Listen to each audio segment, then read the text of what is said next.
নমস্কার বন্ধুরা, টেকনিক্যাল হাফিজুল চ্যানেলে আর একটা নতুন ভিডিও নিয়ে সকলকে স্বাগত জানিয়ে ভিডিওটি শুরু করি।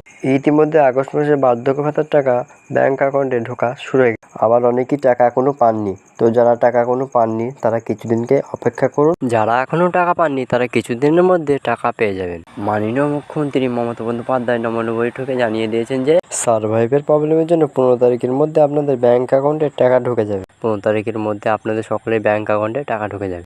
আপনারা 15 তারিখ অবধি অপেক্ষা করুন, আপনাদের বার্ধক্য ভাতার টাকা পেয়ে যাবেন। নবান্নর এক আধিকারিক বলেছেন আগস্ট মাসে 5 থেকে 7 তারিখের মধ্যে সবার টাকা দেওয়া হবে। নতুন যারা বার্ধক্য ভাতা ও অনলাইনে বা দুয়ারে সরকারে যারা জমা দিয়েছেন এবং 15 তারিখের মধ্যে সমস্ত মা বোনের টাকা ব্যাংক অ্যাকাউন্টে ঢুকে যাবে। যাদের ফর্ম অ্যাপ্রুভ হয়েছে তাদের টাকা, তোমাদের টাকা পুজোর আগেই ঢুকবে। মাননীয় মুখ্যমন্ত্রী মমতা বন্দ্যোপাধ্যায় জানিয়ে দিয়েছেন। আর যাদের ফর্ম এখনও অ্যাপ্রুভ হয়নি তাদের আবার নতুন করে জমা অথবা মুখ্যমন্ত্রী এই নম্বরে কল করে আপনার সমাধানটা তুলে ধরবে। তাহলে বুঝতে পেরেছেন এই বার্ধক্য ভাতার টাকা আগস্ট মাসের যারা প্রতি মাসে টাকা পেয়ে থাকছেন, এই আগস্ট মাসে 15 তারিখে তোমাদের টাকা দেওয়া হবে। যাদের ফর্ম এখনও অ্যাক্টিভ হয়েছে তাদের পুজোর আগেই টাকা দেওয়া হবে।